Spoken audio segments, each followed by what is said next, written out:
তো যখন আপনারা কোনো মানে রেংলিলি গাছগুলো না এই টাইপের হাত্তা বা হাঁড়ি পাওয়া যায় না, মুখ খোলা, ওই টাইপের এগুলোতে লাগালে খুব ভালো হয়, মানে জিনিসটা খুব সুন্দর দেখায়। যেমন আমার কাছে এরকম 2টা 3টা আছে, এই জিনিসগুলো একটু ছড়ানো, এই জিনিসগুলোতেই আমি এখন আপাতত লাগাচ্ছি। এই যে আর আপনাদের অনেকের বাসাতেই মানে ইটার কুচি পাওয়া যায় না, বা ইটার কণা পাওয়া যায় না, থাকে না।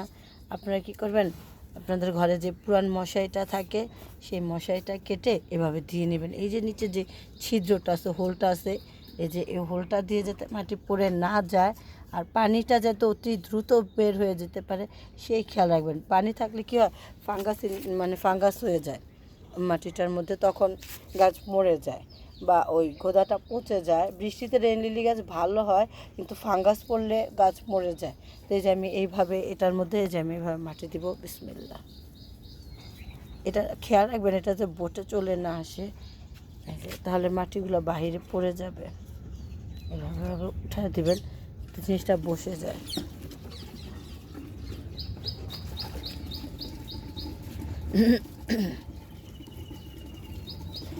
যে একেবারে মাটিতেই গাছ লাগাতে হবে এমন কোনো ইয়া কিন্তু নেই।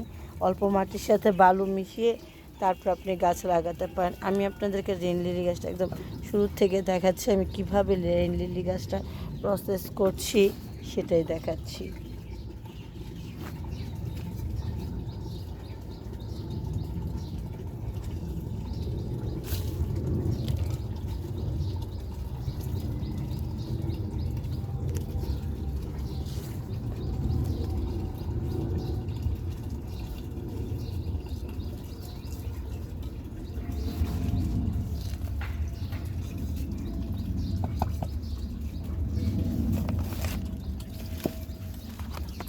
এটারও সেম নিচে একটা হোল আছে, এটার উপর আমি এটাকে এভাবে দিয়ে নিচ্ছি যাতে মাটিটা পড়ে না যায়।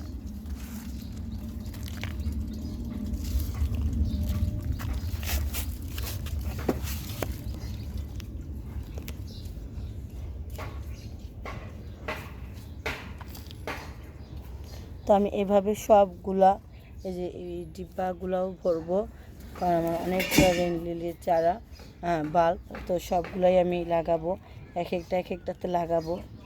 তো সবাই দেখতে থাকুন। তো এই যে আমার রেন লিলি সবগুলা পেঁয়াজ আমি দেখাচ্ছি আপনাদেরকে একটা একটা করে। এই যে এখানে এগুলো কয়েকটা দিয়েছে ভাইয়া, আর এগুলো অনেকগুলো দিয়েছে। এগুলো মোটামুটি এখানে 2টা ছিল, এখানে একটা, আর এখানেও একটা, এখানে এখানে মানে মোটামুটি ভাইয়ার কাছে যেমন ছিল তো ভাই আমাকে দিয়েছে। এখন আমি এগুলোকে লাগাবো। তো এই যেগুলো একটু বেশি আছে ওগুলো এটাতে লাগাবো, আর যেগুলো একটু কম আছে এগুলোতে একটা একটা করে আপাতত আমি লাগাবো। কারণ এগুলো একটা আগে আমি এখানে হলে তারপর আমি অন্যত্র আবার যখন বড় হবে, বেশি হবে, তখন আমি এগুলোকে আবার সরিয়ে লাগাবো। বিসমিল্লাহির রহমানির রহিম। এই যে এভাবে লাগাবেন। এই যে শিকড় যেটা, এটা এইভাবে দিবেন, কারণ এই শিকড়গুলো যাতে ভেঙে না যায়। জাস্ট এই যে একটু চাপ দিয়ে দিবেন, দিয়ে পানি দিয়ে দিবেন। তো আমি সবগুলো একসাথে লাগাবো, লাগিয়ে তারপর আমি এগুলোতে পানি দিব, কারণ বারবার উঠে পানি দেওয়া চাইতে একবারে। এই যে বিসমিল্লাহ, আমি প্রতিটা গাছ আপনাদেরকে দেখাচ্ছি কিভাবে লাগাবেন। এই যে সেম, এই যে শিকড়, এই যে যদি ভালো হয় নসিব উঠবে, গাছ টিকবে। এটা হচ্ছে গাছ লাগানোটা আসলে অনেকটা ইয়ার বিষয় থাকে। তো সবাই আর কি, আমরা যারা ভিডিওগুলোতে দেখি সবাই কি মরাটা দেখায় না যে মরে গেছে, তো সবাই দেখা যায় হয়, কিন্তু কিছু কিছু গাছ, সব গাছ যে একেবারে হয় তাও ঠিক না, কিছু গাছ মরেও যায়। এটা হচ্ছে একটা ভাগ্যের উপর নির্ভর করে। আপনার আমার বিসমিল্লাহ, এই যে শিকড়ের সাইডটা মাটির নিচে দিলাম, আর এটাকে এভাবে দিয়ে ঠেকে দিলাম।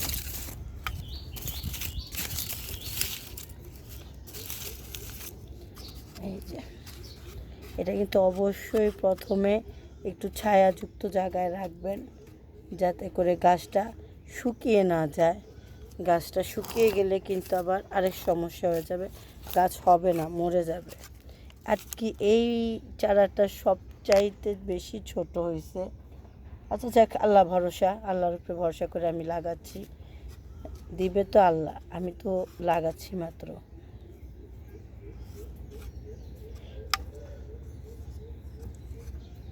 এরকম থাকলে আপনি একটু হাত দিয়ে সেই মাটিগুলোকে একটু মিক্সড করে দেবেন মাটির সাথে। অনেক সময় থাকে এরকম হালকা পাতলা এরকম চাকা চুকা থাকলে, ওই আমার চালার দরকার ছিল, কিন্তু আমার শরীর অসুস্থতার কারণে আসলে আমি জিনিসটা করতে পারলাম না। আপনারা একটু চেলে নেবেন। এই যে বিসমিল্লাহ বসিয়ে দিলাম, আল্লাহ ভরসা।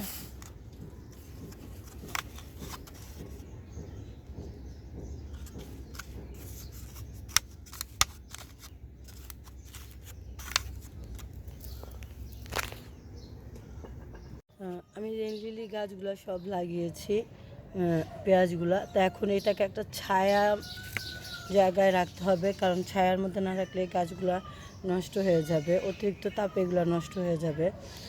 তো এই হচ্ছে অবস্থা। এখন আমি এই গাছগুলোতে পানি দিব। এভাবে আপনি একটা ইয়ে দিয়ে স্প্রে দিয়ে পানি দিয়ে দিবেন, যাতে করে গাছগুলা মাটিগুলো একদম সম্পূর্ণ ভিজে যায়, কারণ রেইন লিলি গাছটা কিন্তু পানি খুব পছন্দ করে। আপনি এইভাবে সবগুলা গাছে পানি দিয়ে ভিজিয়ে দিবেন। তো আশা করি যে হবে। তো আমি লাগালাম, আপনাদেরকে আমি কীভাবে লাগালাম সব প্রসেসটাই আমি দেখিয়েছি। তো যখন আমার গাছগুলো আবার হবে, আমি আরেকবার আপনাদেরকে আমার গাছের রিভিউ দেবো। তো সবাই ভালো থাকবেন, বেশি বেশি গাছ লাগাবেন। আসসালামু আলাইকুম।